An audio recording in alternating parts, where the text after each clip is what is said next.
Hey, good afternoon. It's Carrie again with another rendition of Gardenside Chats. Thanks for joining us today.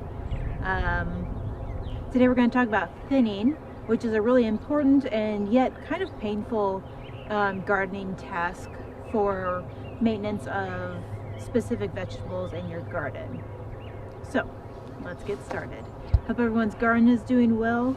Little garden update. In my personal garden, some things didn't make it. I got a little too cocky with the cold lows over the weekend, and some of my plants got zapped. At the farm, we covered everything up nice and tight, so I think everything's doing well there. We've got a lot of lettuce, lots and lots of lettuce, a lot of other greens, kohlrabies, things like that are doing really well, and they're all nice and tucked in over the weekend. So hopefully your garden kind of fared well. There's going to be one more cold night tonight, and hopefully then we're past it for a little bit yet. So anyway, let's talk about thinning. So thinning is the act of physically removing some plants, young baby plants, from your garden to give the other ones more space. And it's really important. It's not really a popular chore because you're killing some of your plants that you're really excited germinated, but it is totally necessary. So kind of the first thing about thinning is to always overseed so that you have plants to thin. As I've said multiple times in the Gardenside Chats, you never have 100% germination, and even if you have 100 or close to 100% germination, there's always things that come and eat your plants, or they get nipped by the frost and don't come back, or something happens. So if you overseed, you kind of are like giving yourself some like grace to wiggle within. So because you overseeded, you have a nice healthy little row of vegetables that need to be thinned in order for some of them to turn into whatever they are. So what things need to be thinned? Not every single thing needs to be thinned, but most things do. So one kind of group of things that need to be thinned are roots, so radishes, turnips, parsnips, kind of things like that. And those are things that we direct seed. So thinning is when you place a seed somewhere. So you can thin inside your garden, you can thin in little tiny pots that you seed inside your living room. I had to thin some tomatoes and some other greens that I have started inside my house. When you transplant things, you just space them out as far as they need to be spaced. So you don't really do a lot of thinning when you're transplanting. It's more when you're direct seeding or when you're starting things in your living room, or you have a little greenhouse, something like that. So why do you thin roots that you direct seed? Well, you need adequate spacing for the roots to develop. So I meant to bring out a little thing to demonstrate, but bear with me a second. I'm going to scrounge something up.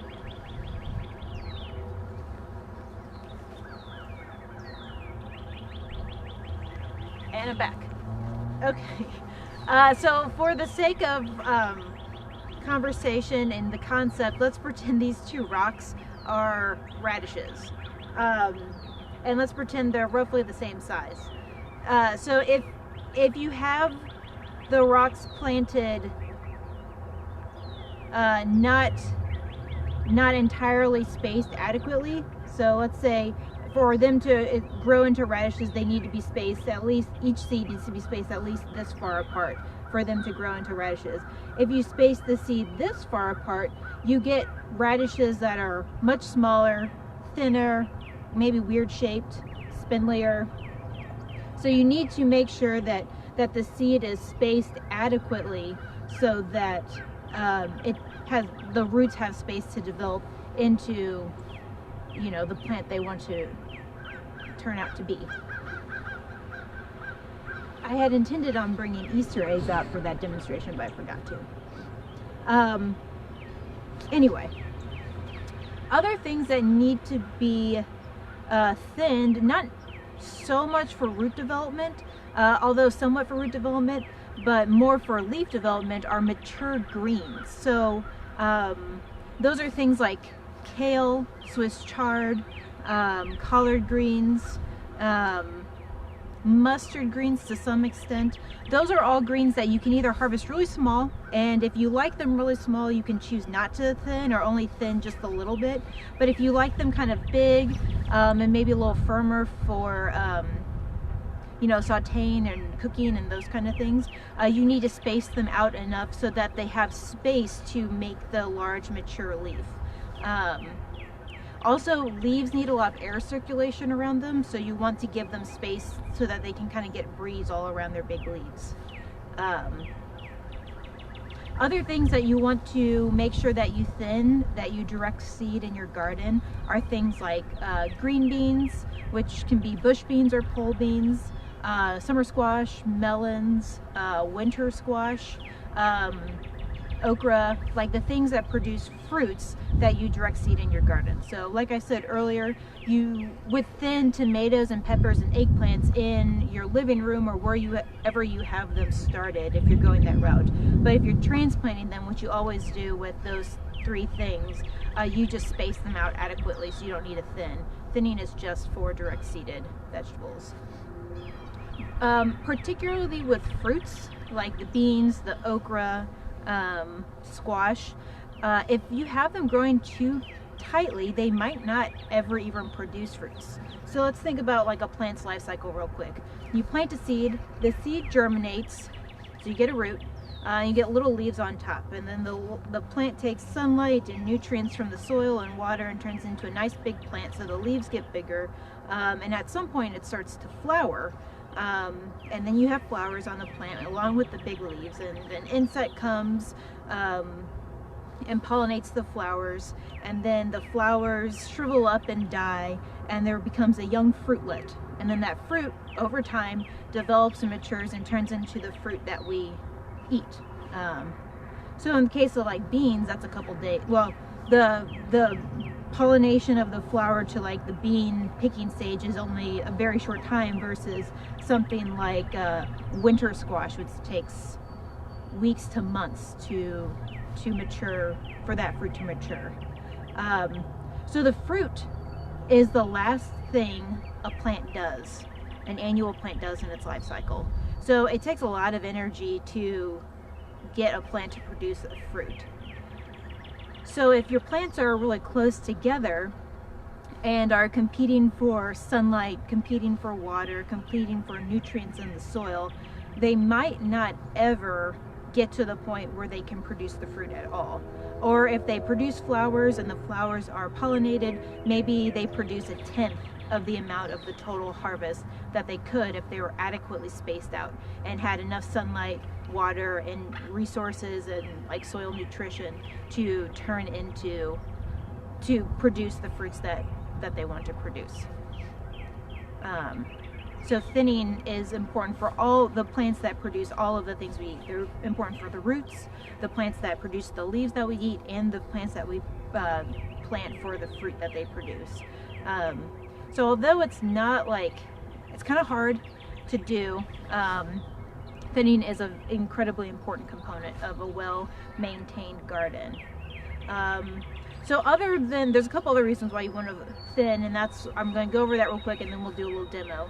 Other reasons that you would thin, I mentioned this briefly with the leaves, is plants need air circulation. So if they don't get adequate air circulation, water and humidity, we're so humid here, and plants evapotranspire, and so like water is being pulled out of them and they're exhaling like water vapor into the air. So around all plants is always more humid than just like the out here is. And as everyone knows, more humidity equals more mold, more fungus, more of those kind of issues that can kind of like plummet a plant, which is no good.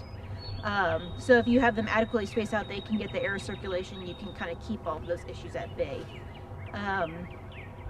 Also, like insect pest pressure and other disease pest pressure can be higher when the plants are crammed together, and just like when they're crammed together, they're just less healthy. And so if a plant's like immune system is down, something else can come in and really destroy it. So, so kind of pest and disease kind of come along with stressed, overly cramped plants. And then another reason is the plant grows physiologically better if it's got the right amount of space. So you have sturdier, healthier plants that can withstand maybe some pest pressure or grow waxier leaves so that caterpillars can't eat them so much. They would just, if they are spaced adequately and have all the access to all the resources they need to grow well, they will grow better than if they're competing too intensely with one another. Timing is key. So like a lot of things in gardening, timing is really important. You can do it too late. You can also do it too early. I've done both, and I've experienced the ramifications of both. If it's too late, the plant will never really recover from that spindly growth. When things are too crowded, they'll get leggy, and we've talked about leggy before. Leggy is when the plant gets taller and taller and taller, trying to reach for the sunlight. So it can happen when there's not enough light for the plant, like when you're trying to grow stuff inside to transplant outside. It can also happen when you have too many plants close by and they're competing for sunlight, trying to outgrow each other. Leggy plant is a very floppy, very weak plant. And once they start getting leggy, they don't generally recover very well from that. So if you wait too long to thin, you're just gonna have limp, leggy plants. If you do it too early, you risk you just do it right when they come out of the ground, you risk, some insect or a cold night coming and killing everything. So there's a balance. So today we're going to thin some bok choy that I have, and bok choy, for those of you who don't know, is in the brassica family. It is an Asian green. It's used in stir fries and soups. It's really tasty. It's kind of like a hybrid between maybe a Chinese cabbage and like tatsoi. So it's got kind of like some ribs, kind of like celery does. And then at the top of the rib is like a little like dark green leaf. And they can range in size from like this tall to pretty big. There's lots of different varieties out there. They're gaining in popularity here in the United States. So bok choy, in this particular case, I want it to grow a nice little like vase-like plant that has these like kind of celery-like ribs with these little greens on top. But I like them smaller than like really big personally. So I'm going to thin them. Usually some things I like to do like a couple thinnings, so I'll thin a little bit and let them grow a little bit more, and then I'll thin some more as they kind of get bigger and bigger, and that way I kind of hedge my bets. Like if something like a really cold night comes along and I'm lazy and I don't cover them, I'm safe that way. Or if like an insect like the flea beetle comes along and kills some of them, I still have others. So I'm going to thin the bok choy to every finger width today, which ultimately they're going to be like this wide, so I'm going to need to thin them several more times, and I'm totally okay with that. But my gardening season is going off to a slow start, so I want to not thin so deeply right now, and then this time next week I'll come back out and thin some more as they continue to grow. All right, let's look at our bok choy. So I have one row of bok choy. It's right here. It is doing fairly well. I've been covering it in these cold nights, and it's okay. So I've actually already thinned this one time. So you can kind of see it's still pretty close together. I had some pest damage on them, and I put some diatomaceous earth on them, and they're doing better now, so I'm happy about that. So anyway, I'm pleased with them so far, and I'm just going to start from one end and work my way down. So one reason why timing is important for thinning is because sometimes like you can mess with a plant's roots if you like pull the whole plant out.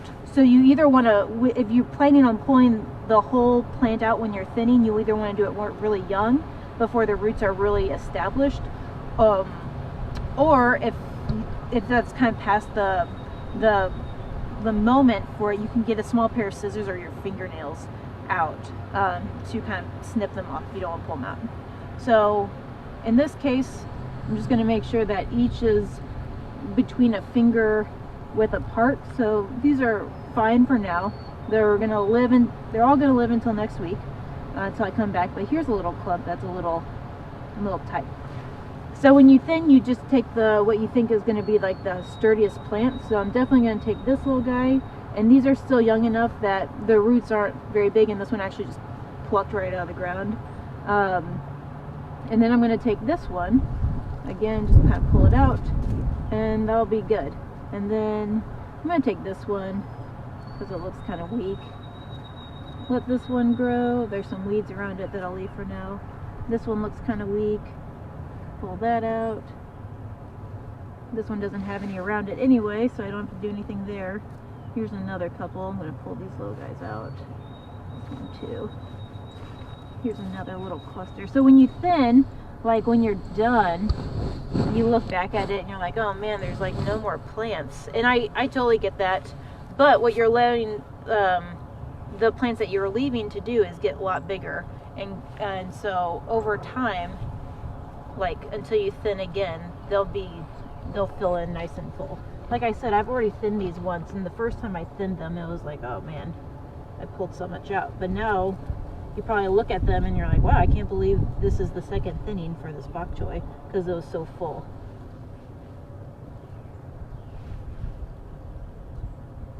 The little guy right there, I'm going to pull out. I'm going to leave these two. It's not an exact science for me as a backyard gardener in this particular case, because I know I have time, especially right now, to come out and visit them multiple times a day. And if I'm like on the phone talking to a coworker or something, I'll just sit over here and thin some plants that I know that I might have missed my last time I thinned. So I also didn't plant many bok choy, so it's not going to take very long anytime I want to come out and thin them.